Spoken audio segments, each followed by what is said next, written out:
Okay, hi everyone. My name's Ali. I'm an experienced strategy director at Ogilvy UK, and I'm one of your associate lecturers on your advertising course here at UAL. You won't have necessarily seen me a whole ton up until this point, just because I tend to lecture on year two modules, so behavioural insights, further creative strategy, and professional practice as well. So those are the units that I tend to moonlight on. But my day-to-day job, as I said, is an experienced strategy director at Ogilvy. That means that I have experience in lots of different types of marketing and advertising, and lots of different brands and sectors as well. But currently I'm working on the business of Formula One and how to grow their existing fan base, how to deepen the intensity of their fandom, how to grow and monetize different propositions, products and services for them, in a broader sense outside of marketing and advertising as well. So that's what I'm currently working on. Just to say that if you ever want some insight into the industry or you'd like some advice on how to break in, particularly in strategy, then I'm more than happy to have chats with people, set up time or send you tips and advice and things that you might be interested in. So please feel free to get in touch. My email for UAL is, I think it's a.waring, and then all the university acronyms in the end of the email address. So it's also at the end of this presentation. So feel free to get in touch, or on LinkedIn. I'm Ali Waring, so feel free. But today we're going to be talking more about insights, what they are, what they aren't, when you should use them, how you should use them, and in particular why you should care about insights, because they're a pretty tricky minefield to get right, taking a lot of time and years to crack and really get a gut feel for what a good insight is. But I'm going to show you a few different ways to think about insight through the lens predominantly of whether fact, an observation, or an insight, to help you get under the skin of what it's all about. I'm going to take you through a few industry examples of sort of best practice examples of use of insights. I'm also going to talk to you about the process of when you should use insights. So in an agency setting, when you would use and pick up on insights to inform your creative brief and where that would come in the steps that you would take to get to that point. How you should use them, or how you should apply them, I should say, to a creative brief. And then why you should care about them. I'm going to do this in the context very much of someone who works in an advertising agency, given that that's my experience. But of course, if you're working client side, or if you're consulting, or you're a freelancer, insights will definitely come up inside your career. So I hope that today will give you a broad introduction to what an insight is. We'll cover a lot more about what insights are and how to use them and how to find them and apply them in year two as well. So let's get started. Insights are what we are calling today the industry's secret sauce.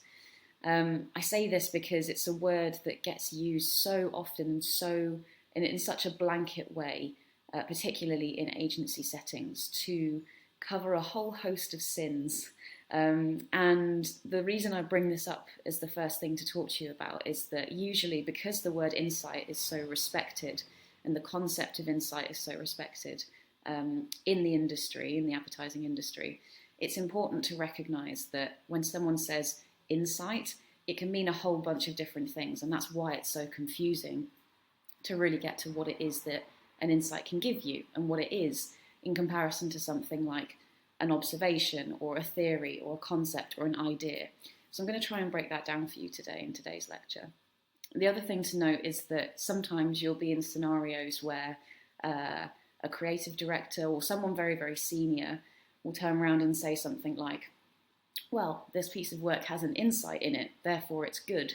And that is genuinely a thing that gets used to justify why a piece of work is on brief or should go to the client as it is. Let me tell you now, a lot of the time when people say insight, they don't mean insight.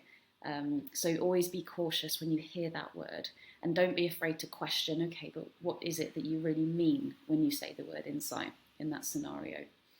But more broadly, when you hear the word insight applied to creative work in the advertising space, the best work will always have a good, strong, truthful insight that backs it up. And typically you can always assess how good an insight is dependent on the way that it works in the advertising. Does the advertising do the job that the brief really set out to do? Is it actually answering a consumer need? Is it getting under the skin and tapping into the heart of what the target audience cares about, thinks about, wants, believes, needs, desires?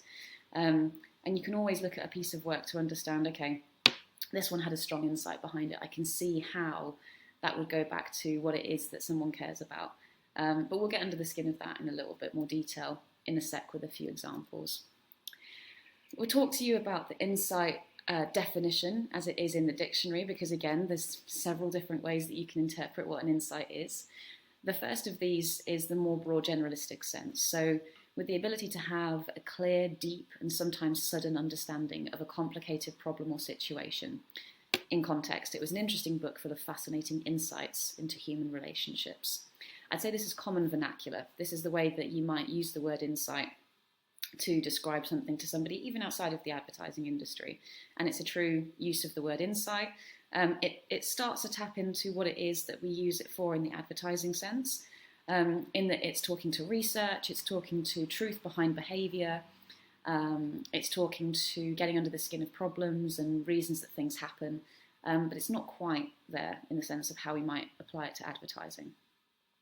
The second is probably slightly closer, so an instance or apprehending the true nature of a thing, especially through intuitive understanding, an insight into 18th century life.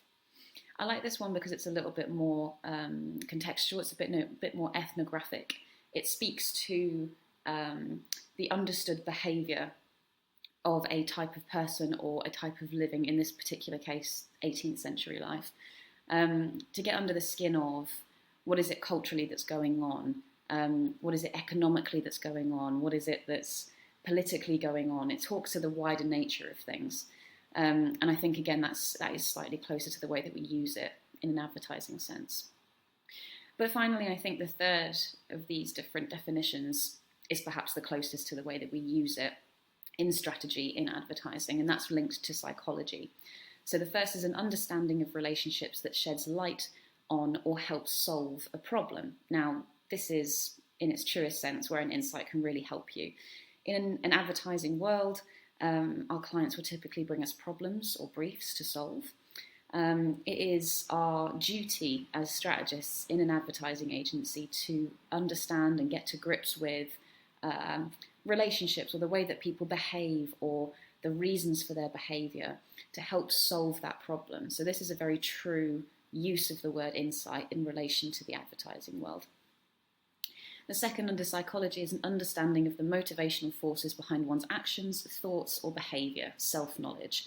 And really this is it. This is the crux of what an insight is in an advertising sense. It's the why behind the what. It's the understanding of how somebody behaves, why they behave in that way, what it is that's driving a desire or a need or an action. What's the thought process that happens behind somebody changing the way that they look at a brand, think about a brand, buy a brand, and all those different ways of thinking about it.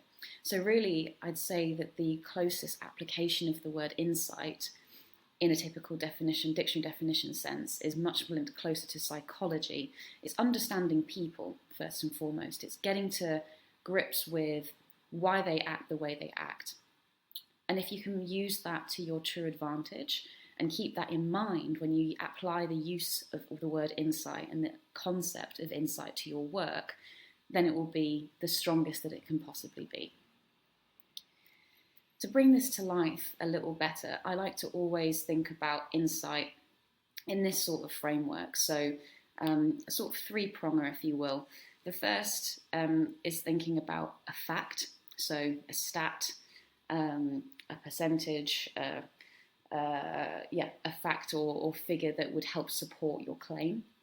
An observation, which isn't an insight, but typically gets used as a insight by creative directors in team meetings. So that's sort of, okay, I recognise this is a true behaviour, but I've thought a little bit more about it and I can observe something else happening. But an insight is really a step beyond a fact, a step beyond an observation. It gets under the skin of what's actually happening. It's the why behind the what. It's the psychology behind what's happening in an observational scenario.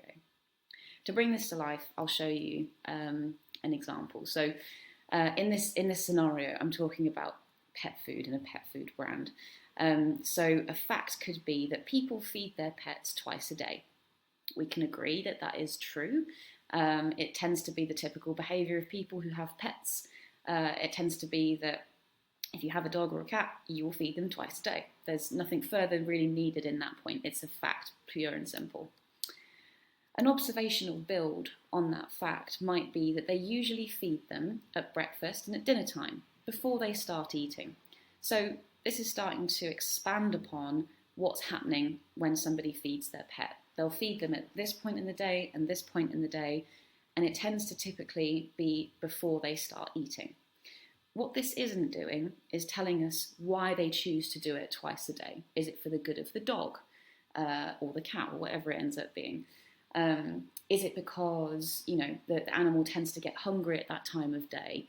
Is it because it's easier for the human to feed them when they're eating, so it reminds them to eat? There's lots of different things that could be happening here that we're not really understanding at a face level in just a pure observation. An insight, therefore, could be that people feed their pets during their food time because they feel guilty eating in front of their starving pets. So this is a really unique way of thinking about it in a very specific scenario, but hopefully you can see the build on this from observation to insight. We've understood that people feed their pets twice a day.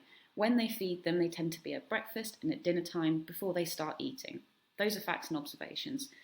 The why behind why they choose to feed them at those points in the day is because it's during their food time, they're eating, they're feeling guilty, and so therefore the psychological effect of them eating in front of their starving pets makes them feel guilty because they see the animal being really hungry and they don't want to keep that going with them. So really, it's the emotion in this scenario behind why someone would choose to feed their animal at this point in the day.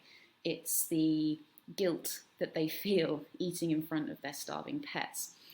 And using something like this will help you get to a much clearer point in your creative brief so that when you're briefing your creative team, they'll be able to put themselves in the shoes of somebody who owns a pet and better understand the emotional, the psychological, the logical barriers, or drivers in this case, of a behaviour. And using that to their advantage will help them better think about how they can solutionize around that creatively, how they can visualize creatively, how they can change or prompt behaviour if they want to change or prompt behaviour according to the brief. So having this better understanding of why something's going on, again, will make your work stronger, but it's imperative that it goes beyond a pure fact or a stat, i.e. a quantitative measure of someone's behaviour, goes beyond an observation, which is easy to do, and typically you could probably expand on it theoretically, that I've observed that people feed their pets twice a day and usually before they start eating. The insight is the why. It's the reason why they choose to do those things, and it's a deeper understanding of your truth. So to recap on this, and I've literally just said it, an insight is not a stat or a fact, nor is it purely descriptive or observational. It gives you a deeper understanding of the truth. It's the why behind the what. So always try and come back to that and ask yourself. I find it's quite a helpful measure of how good your insight really is. Am I going beyond a stat or a fact? Is this purely descriptive or observational? What is it that's going to make this stand out as distinct or different?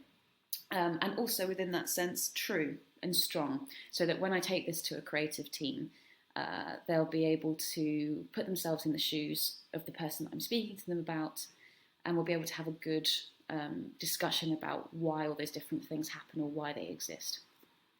So hopefully that gives you a good framework to use when it comes to developing your own insights. I'm going to talk to you now about an example of an insight that's been applied to a piece of creative work. And this piece of creative work was award-winning when it came out in, I think, 2012, maybe 2013. And the reason I'm showing this to you is because it's probably one of the best known examples of application of insight. They won loads of awards because of the application of insight, so it feels right to tell you about this. And it will also give you a good indication of how an insight can evolve a piece of work into something that's not only effective and award-winning, but truly speaks to the audience that you're trying to speak to. So let's get into this in a bit more detail. And I'd like you to guess as I'm going through which piece of work this might be attributed to. So I'll reveal the fact first. The fact that is applied to this campaign, this piece of creative work, is that 1.75 million fewer women play sport than men. It's a good brief, it's a good fact. And if I were in the process of coming up with this campaign, this stat would probably feature in a client brief. So the client may have come to us and said, this is an issue, 1.75 million fewer women play sport than men. This is something that we want to change. We recognise that it's a huge amount of people that aren't playing sport enough. We recognise that, not playing sport is going to be impactful on your health. We want to change this. There's 1.75 million fewer women playing sport than men. An observational build on this could be that lots of women choose not to exercise even though it's detrimental to their health. It's a good observational build on the fact. It starts to speak to the wider context of why 1.75 million fewer women play sport than men. Again, what it's not really doing is getting under the skin or the barrier of why they choose not to exercise. It's helpful to know that they're choosing not to do it even though they know it's detrimental to their health. But what it's not doing is saying, okay, well, if they recognise that it's bad for their health, then why aren't they doing it? What's the bigger barrier at play here? What's the emotion that's sitting behind that? What's the psychology that's sitting behind it? What's the barrier to them actually exercising? It can't be about just their health. They can't see their health as important enough to change the way that they're living their lives currently. So what is it? What is it that's stopping them doing it? This is where your insight comes in, okay? And maybe at this point you'll be able to guess which creative campaign I'm talking about. But the insight here is that women choose not to exercise because they're worried that they will be judged. I'll say that again. Women choose not to exercise because they are worried that they would be judged. Excuse the background noise. Obviously here, this gets under the skin of the emotion behind the reason that women choose not to exercise. This is the real reason why, despite the fact that they know it's detrimental to their health not to exercise, this is the reason that they choose not to, because their fear of being judged, their concern that they will be judged when they exercise, is bigger than the detrimental effect to their health. And you can say logically, but that makes no sense. People should be concerning themselves with their health over their fear of being judged. Why would you not jump to that conclusion? But the research and insight here will show you that actually no, it's the fear that they feel around this sort of phenomenon that is more impactful, that is more distinct, that will make them change the way that they affect their behaviour, is their emotional ties to the issue. The worry about being judged is bigger than the effect to their health. And having this as a key distinction will help the work not only become stronger, but will actually improve the effectiveness of the overall campaign. This will help you change behaviour, as we've imagined the client brief has asked us to do, to encourage more women to play sport in general, or get active in general. And again, I think I've probably just given away which campaign this is, so I'll reveal that now to you. It was the original brief and insight for the work that This Girl Can brought to the world. I'm going to say nearly 10 years ago now, which is quite crazy. But the whole campaign was built around these beautiful, high-impact images of everyday women of all different shapes and sizes, body cast and colour, that would try to exercise and get back in the swing and get moving. And they paired them with these beautiful headlines. This one, for example, I jiggle, therefore I am. Really empowering, really impactful proof that actually the wellness industry doesn't have to be led by beautiful aesthetic images of women, in this particular case, exercising. Anybody can access it, anybody can do it. And the fact that they jiggle is all the more part of the course. It's a wonderful part of exercising and feeling alive and feeling good. But what this work also does is it addresses that barrier that we've called out in the insight. It addresses the fact that when women exercise, they tend to feel worried that they're going to be judged. The fact that this campaign sets out to change that as a phenomenon, it literally stares that fear of judgment in the face and says, go on then, have at it, is a really powerful way of addressing that insight in the creative work and through the client brief. As an effect of this campaign and having the impact that it did across the UK, they saw a demonstrable effect and change in the number of women who were exercising as well. So not only was this work award-winning, it was really, really effective in changing the way that people behave and act and actually attempt to exercise more. So having addressed this with a wide range of people, they're able to say that, our insight worked, our insight went another step beyond and showed that when we stare fear of judgment in the face and actually, say, well, being jiggling and moving around and being part of a group of women who exercise all together is wonderful and will help me feel good and will help me actually improve my health as an effect of it as well, will help them change their behaviour and get them to where they want to be. So this campaign had a huge positive effect on the amount of women who were exercising in the UK as well. But let me go back now to the fact, observation and insight framework to show you the impact of using these different things can have when it comes to developing creative work.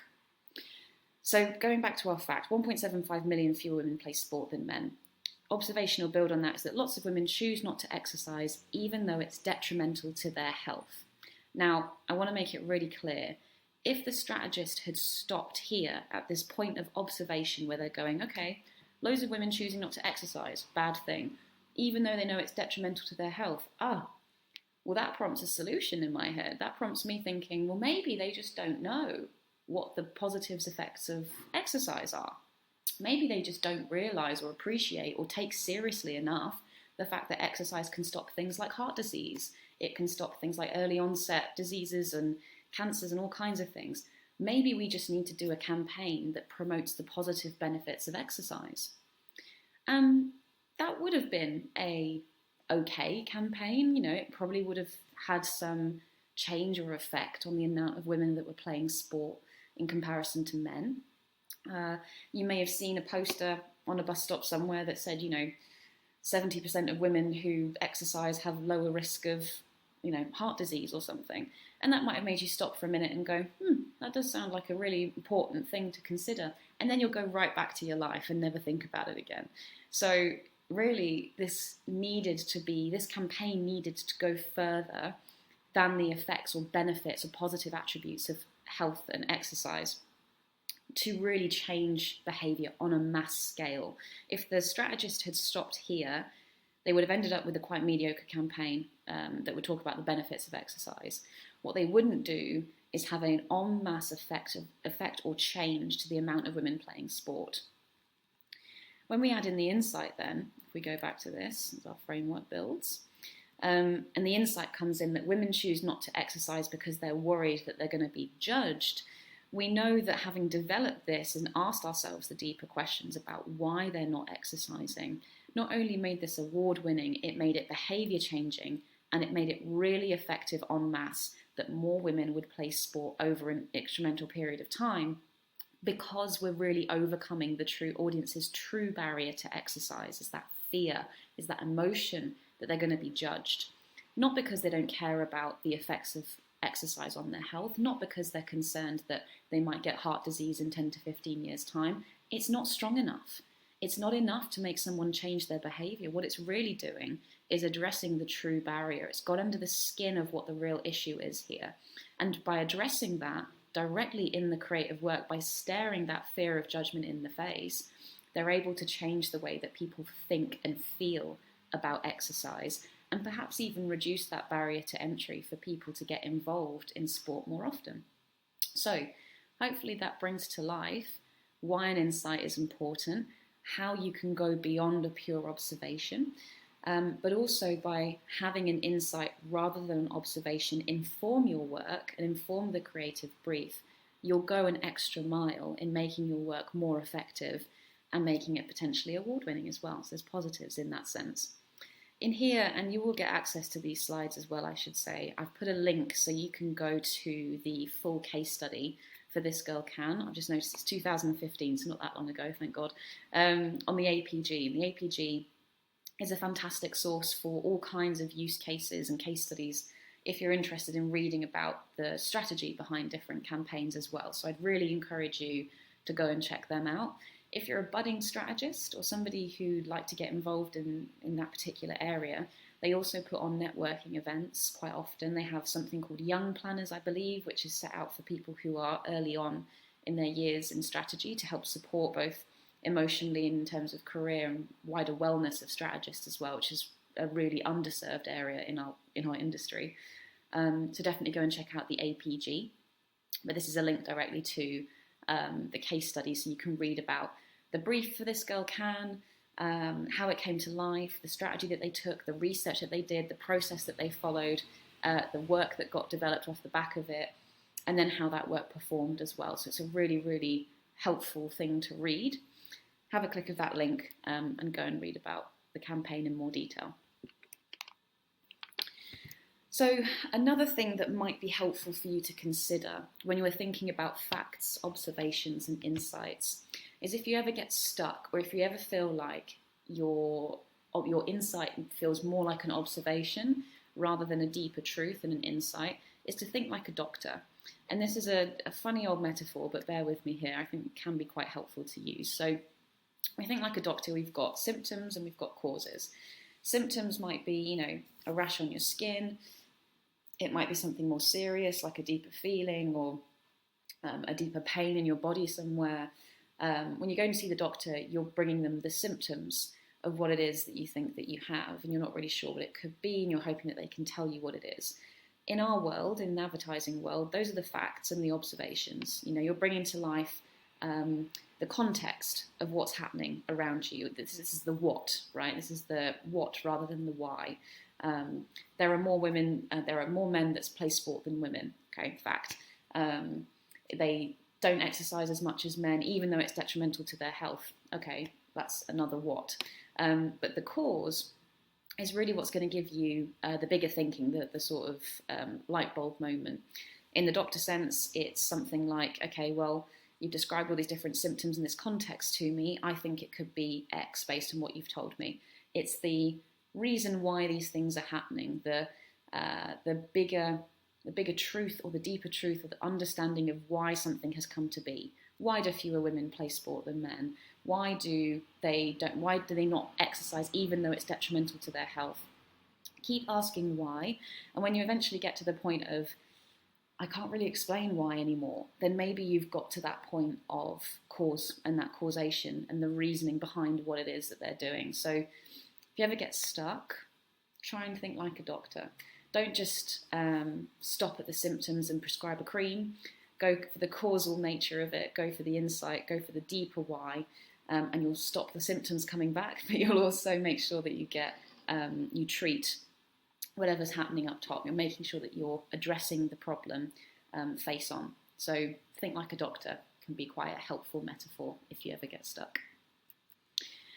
A quick piece now on what an insight isn't, because sometimes I get people bringing insights back to me when they're trying to write their creative brief, and they'll get a little bit stuck and go, well, I wasn't quite sure what an insight was in the first place, but also I've got to this point and I still don't think it's strong enough, so let's talk about what an insight isn't. The first and obvious one perhaps is that it's vague or it's generic.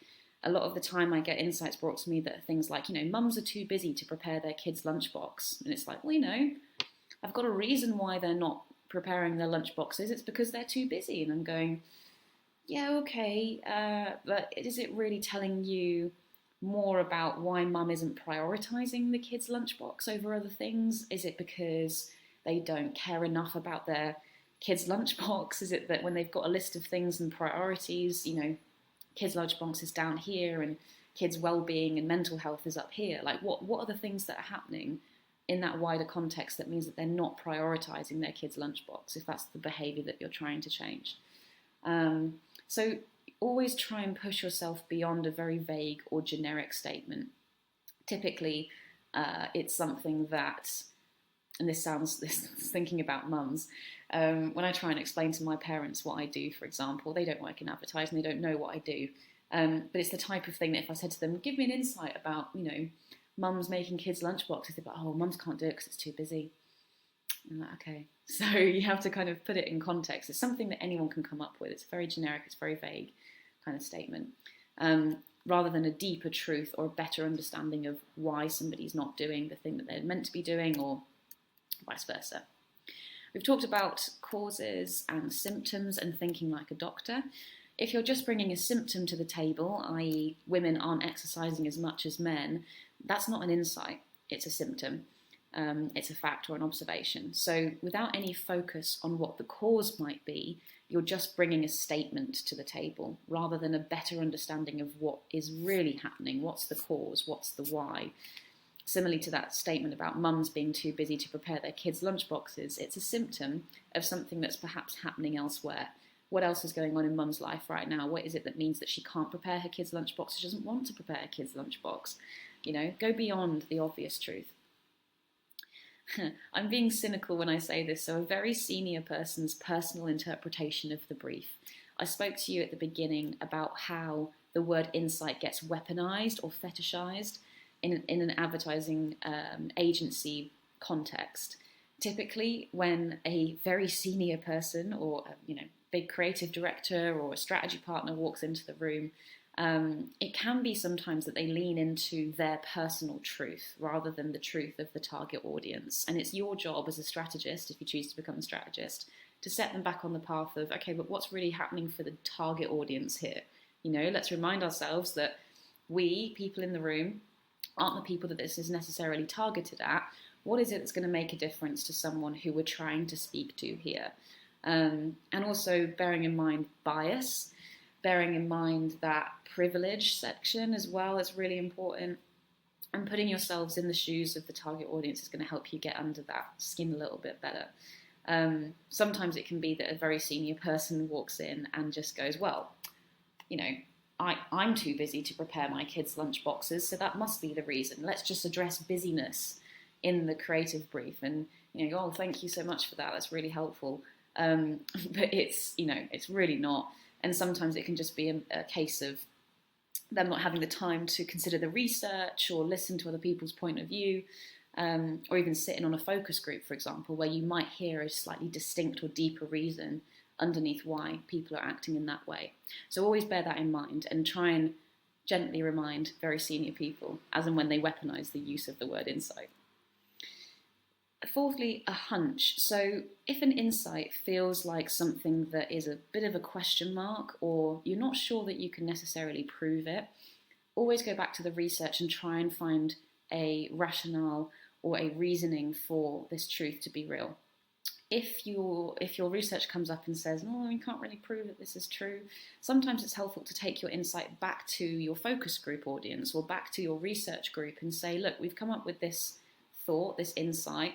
Would you agree that this is true? Do you think that this is right? Does this feel intuitive to you? And if you don't get a good reaction, don't take it to heart. Again, you're not necessarily the target audience in this scenario. So try and consider if you can prove an insight through and through, then it will be a strong way to prepare your creatives and to prepare yourself for conversations with very senior people when they try and pull holes in your brief. Always try and make sure that it can be researched or it can be proven. Excuse me. Okay, and then the last one. So what an insight isn't is that sometimes an insight can lean towards either what the client brief is or what the creative solution might be. Either it's a problem or at least a solution isn't the idea of what an insight is. An insight almost sits in the bridge between those two places in the process. A client brief comes in and gives you a problem that you need to solve. A creative brief or creative outputs of that brief are the solution that will help you answer that problem. An insight sits in the middle and it allows you to think about, okay, what's happening over here? What's the wider context? What is it that we need to address with the target audience in the middle in order for the solution to best affect change for the problem? And I'll talk to you a little bit more about how this process might unveil itself and how you can best use insight in that process as well, just in a second.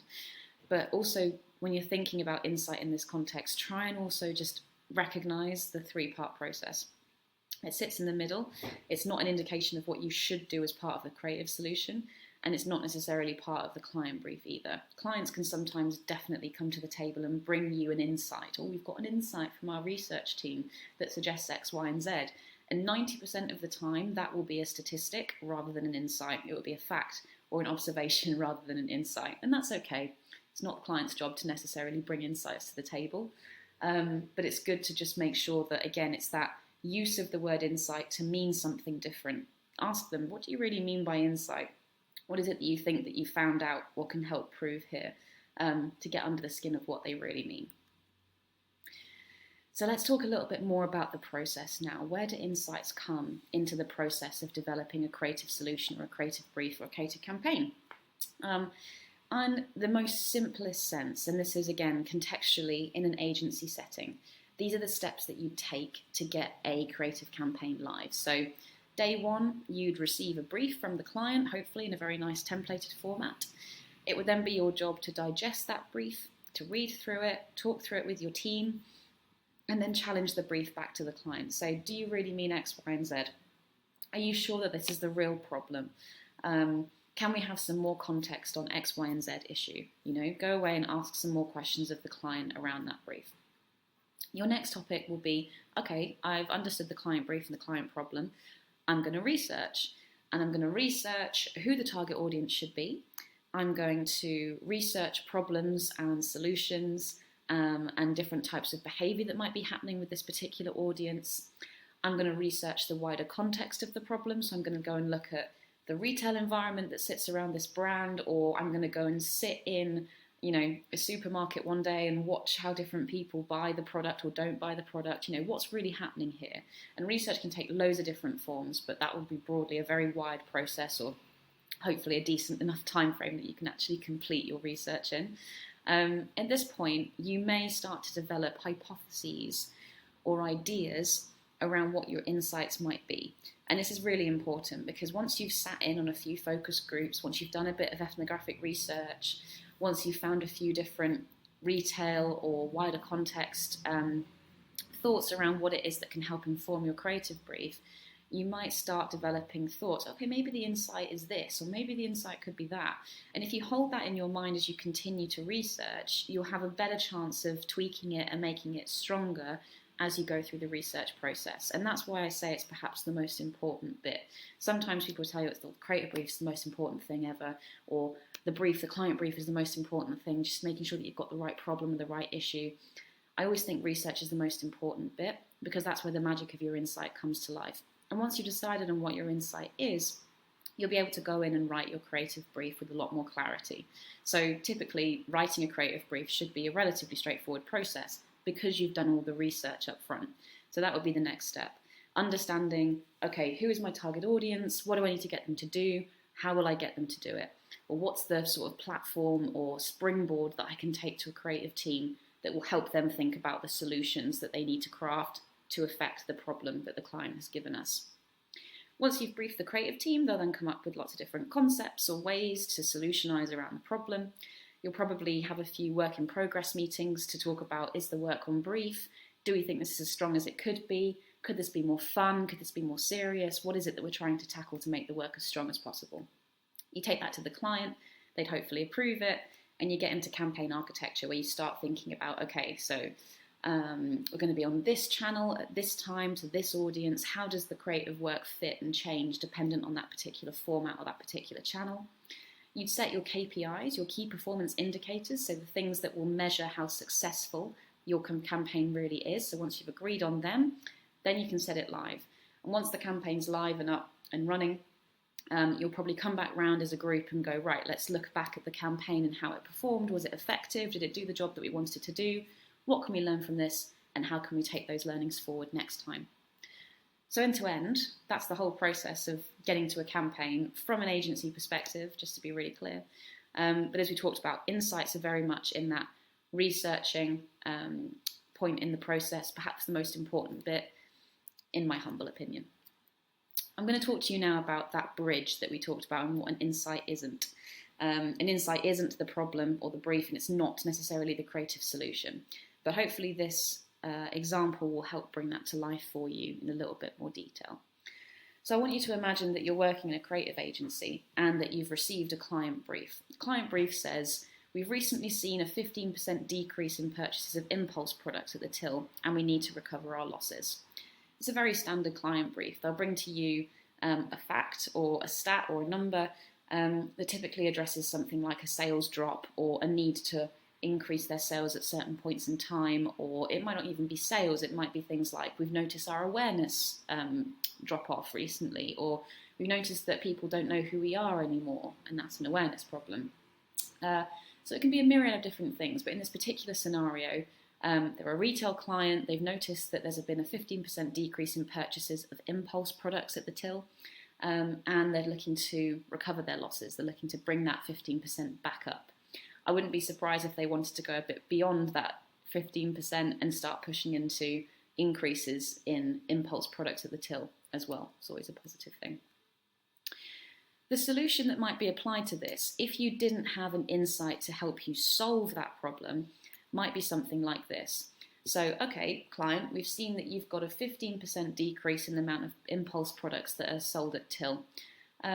Why don't we just give people a discount or a price promotion on impulse products, because we're assuming that people aren't buying it because they're not cheap enough or they think they're being mugged off when they get to the till.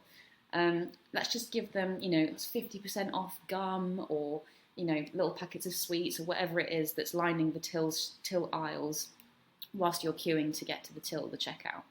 Just give them a discount or a price promotion. In all honesty, this will probably work some part of the way. I wouldn't be surprised if it also saw them get back up to that sort of 15% increase back in purchases of impulse products, because discounts and price promotions are a really effective tactic when it comes to recovering losses or increasing sales short term, okay? And that's why I use the term tactic, because it's not a strategy, it's a tactic. It's an activation on what you might do to affect change for the client brief. I'm going to show you what could happen if you applied an insight to this particular scenario. So again, the client brief remains. We've recently seen a 15% decrease in purchases of impulse products at the till, and we need to recover our losses. You say, brilliant client, thank you for that. We'll ask you some questions, we'll go away, we'll digest and we'll challenge the brief. And then we'll start doing our research. And as we're researching, we might do something crazy, like going and seeing what actually happens when people get to the checkout. And your research might start to show, your ethnographic review of the way that people shop, is that when people are queuing up to get to the checkout, they're not looking at the products on the shelves that are surrounding them at that point. They're on their smartphones. They're not looking at what's around them. Their attention is on their smartphones, replying to text messages, emails, whatever it is, not the products that line the queue. So having done your research and having affected the reasoning as to why this is happening, you're starting to get under the skin of, okay, this is why the problem exists. This is why the client has seen a 15% decrease in purchases of their impulse products, This is also why people aren't interested in buying them, because they're too busy looking at their smartphones, So having that better understanding of what it is that's going on at that point in time and the why behind people are not purchasing those products is going to really help transform the way that you start to build your brief. And at this point, once you've done all that research and you've understood, okay, what's happening in that scenario, you can go and apply it to your creative brief. Now, this is a completely separate lecture, and I don't want to step on the toes of anyone who's teaching you how to write a creative brief, but my favourite way of doing this and writing a creative brief is to split it into 4 separate parts. When you have a sheet of paper that says this is the creative brief, typically it will summarise in something like this.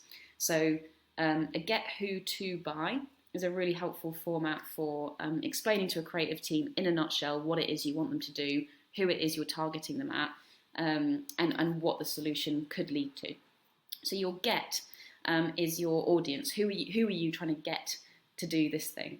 In this instance, it's get customers who are likely to impulse buy That could be, and according to your research, you might find that it's parents who are really tired at the end of a long day, or it could be people that work long, long hours in an office, or it could even be a teenager with a bit of pocket money. Whoever it ends up being as your target audience, that's where you'll start to talk about them and the types of things that are going on in their world. The who is starting to get under the skin of the insight. Really, this is where you start to indicate the things that are happening to them in that broader sense. So who are otherwise distracted by their smartphones. This is starting to get under the skin of the behaviour. When you've got a tighter target audience, you'll better understand the emotional or the psychological barriers to that purchase as well. But in this particular instance, we're talking about the fact that broadly, they're distracted by their smartphones. To add one more product to their basket, this is the change that the client wants to see. They want to see people purchasing the impulse products at till again. They want to recover that 15% loss that they're seeing at that point of purchase. The buy is addressing the barrier that the insight has pulled you. So this is the solution, this is the springboard that you might start to give the creative team. What we need to address here is that people are distracted on their smartphones. They're looking at them rather than the products around them. So what do? You pull their heads back up and you give them an experience that supersedes the draw of their smartphones. We want to give them something that makes them look up, that makes them put their phone down or back in their pocket or whatever it is, because that's the barrier currently to them looking at the shelves around them. So how do you address that creatively is the brief to the team. The solution could be, therefore, and the creative team comes back and they bring you the concepts back in a team whip style. They go, guys, we had this great idea. We're going to make a supermarket sweep style disco with challenges and prizes in store. We're going to make sure that everyone puts the damn smartphones down because we've got a disco happening in the shelves of the supermarket. And I'm being very flippant and silly with this solution, okay? But it just shows you that you can go to completely different lengths and styles of creative execution when you have an insight tied to your brief, when you have a reasoning behind people's behaviour, when you have a deeper understanding of the problem, you're able to execute a creative solution that not only will address the problem, that 15% decrease in purchases, but will also make it more fun, more likely to win awards, and perhaps more effective as well. So I'm not a creative, but this is my silly solution to what could be an otherwise quite tired brief. Just to remind you, before we had discounts or price promotions if we hadn't used an insight. So, give people 50% off solution. Or you can have a supermarket style sweep disco with challenges and prizes in store. Just saying. I think the other one would be a bit more interesting. But again, hopefully that shows you, yes, it can be more interesting, but also be more effective when you've applied that insight to your creative brief. Okay. Getting towards the end now, the last little bit I should talk to you about is why you should care about insights. If you don't already care about them at this point, then maybe I haven't done my job, but hopefully this little section will help bring it to life for you. So the first is that it helps you better understand the target audience. We've talked about going beyond an observation with the women who aren't exercising because it's detrimental to their health. We don't necessarily understand why they're not considering detriment to their health as more important. This understanding of a use of insight will help you better understand the target audience. It helps you get under the skin of who they are, why they act the way they do, how they feel, what are the things that stop them doing things, what are the things that drive them to do things better. It really helps you get better to grips with who they are, and therefore you'll be able to address their needs better as part of a creative brief. I've talked to death about this one, but it gives you the why and not the what behind their actions. I don't think we need to say any more about that, but I think it just goes to show that it's important to address the why behind their actions. It helps you craft and focus the creative response. So in that scenario I just gave you of the supermarket, hopefully that shows you the evolution of a creative piece when you apply an insight to a brief. But also when you get to that point of reviewing the creative work with the creative team, they've come back and they've said, guys, we're going to do a supermarket style disco, it's going to be awesome. It's your job to then go, okay, but does this answer the brief that I've given them? Does this help address the insight, the barrier in my insight that I've brought to the table?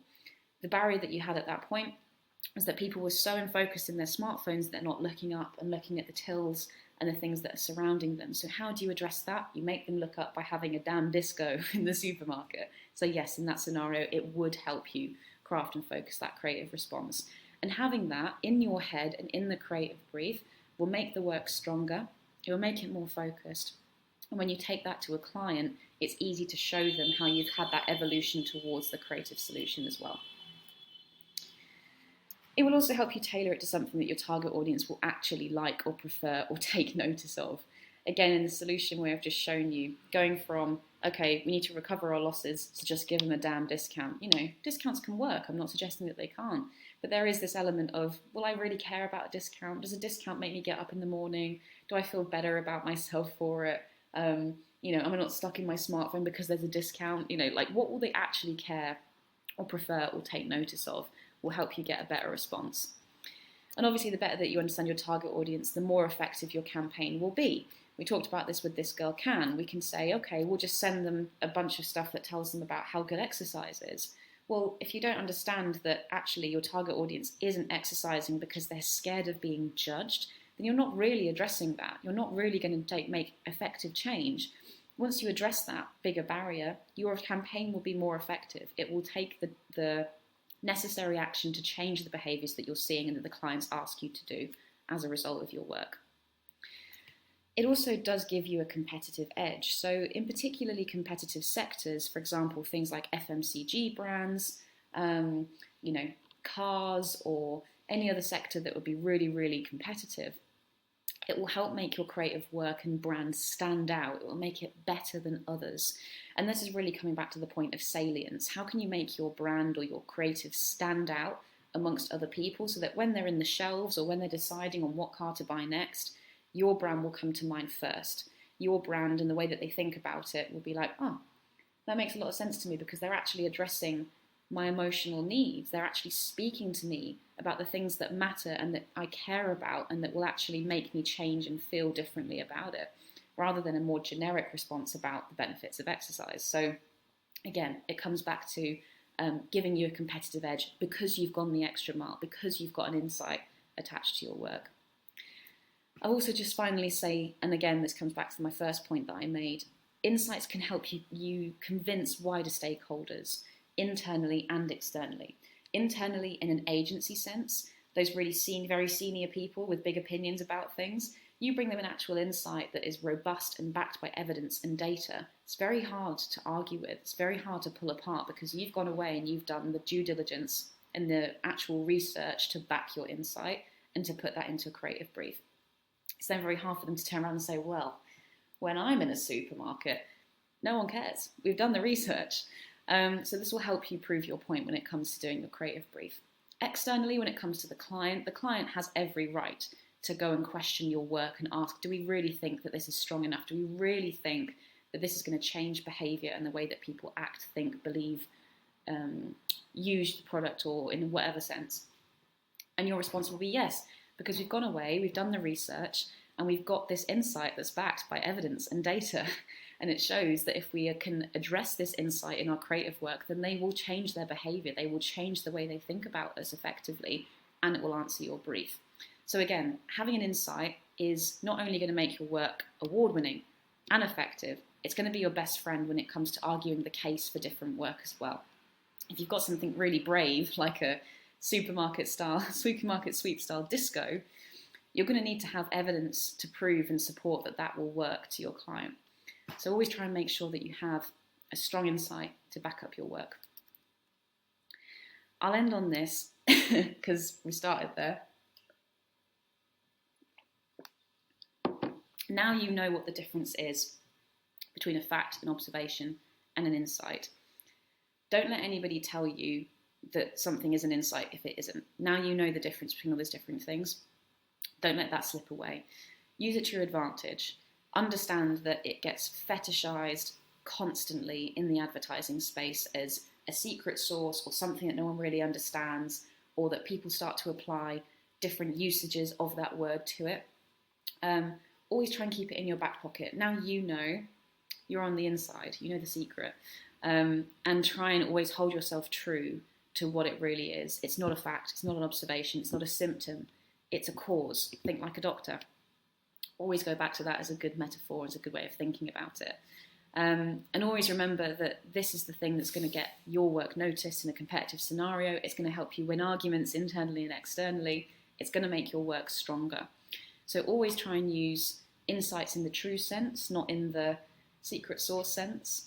And bear in mind that people will try and use this to undermine your work when really you're in the know and you now know what an insight is. So use that to your advantage.